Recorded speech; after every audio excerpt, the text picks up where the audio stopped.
তো আজকে আমরা দেখব যে আমরা কিভাবে আমাদের এখানে এক্সপেন্স অ্যাড করতে পারি আমাদের এই হিসাবিয়নে।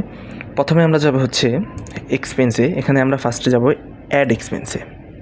অ্যাড এক্সপেন্সে যাওয়ার পরে আমরা কোন ক্যাটাগরির এক্সপেন্স করতে চাই, এক্সপেন্স ফিচারটাতে আমরা মূলত দিব হচ্ছে আমাদের যেগুলা রেগুলার এক্সপেন্স আছে বা আমরা মান্থলি যেসব এক্সপেন্স করি, নর্মাল এক্সপেন্স, এগুলা। প্রোডাক্টের এক্সপেন্স এখানে থাকবে না। প্রোডাক্টের এক্সপেন্সের জন্য আমাদের আরেকটি ফিচার আছে।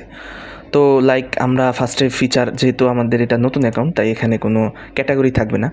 তো আমরা ফার্স্টে ক্যাটাগরি অ্যাড করব। লাইক আমাদের এখানে কি মডারেটর খরচ, আমাদের অনেকের ফেসবুক অনলাইন যারা আমরা বিজনেস করি তাদের মডারেটরস থাকে, তো তাদের একটা পে করতে হয়, তো সেটা আমরা এইভাবে অ্যাড করতে পারি। এটাও তো আমাদের এক্সপেন্সের অংশ।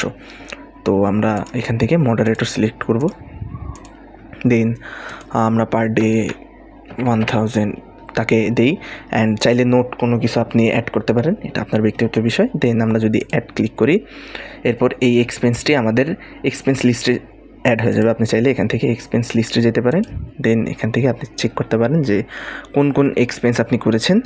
আপনি যখন মান্থলি এক্সপেন্স করতে থাকবেন তখন আপনি এখান থেকে ফিল্টার করে দেখতে পারেন আপনি কোন মাসে কত এক্সপেন্স করছেন। যেমন আমরা যদি মার্চ মাসে দেখি যে এখানে কোনো এক্সপেন্স দেখাবে না, স্বাভাবিক আমাদের আগের মাসে কোনো এক্সপেন্স হয়নি। তো আপনি চাইলে এখান থেকে মান্থলি ফিল্টার করে এক্সপেন্স দেখতে পারেন, এবং এখান থেকে আপনি চাইলে আপডেট অথবা ডিলিট বাটনে ক্লিক করে আপনি এক্সপেন্স আপডেট করতে পারেন। যেমন আপডেটে গেলে আমরা এখান থেকে যে কোনো কিছু আপডেট করতে পারি। তো আর যদি চাই আমরা এখান থেকে ডিলিট করতে পারি। ধন্যবাদ।